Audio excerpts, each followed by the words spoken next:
Hello everyone. This video is regarding how to maintain your spectacle. The right way to keep your spectacle is keeping it upside down in the protective case when not in use. Do not use single hand to wear or remove your spectacles. Instead, use both hands to wear or remove your spectacles.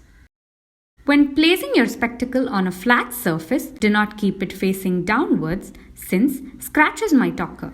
Always place your spectacle facing upwards to avoid scratches.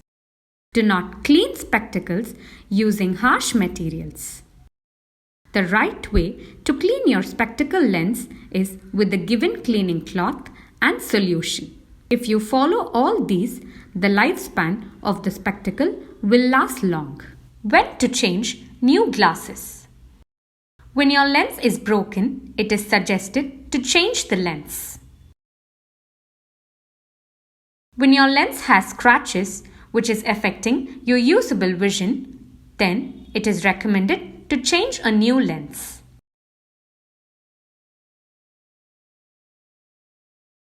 When your spectacle frame is broken, which is affecting the stability of the frame, then do not tape them up and use it.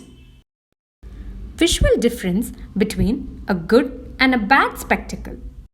When your lens is worsening, which is affecting your usable vision, then it is advisable to check your eyes, test it by an eye care practitioner and change the lens. For children using spectacles, parents must make sure the spectacle is well aligned. If not, get it aligned in an optical store.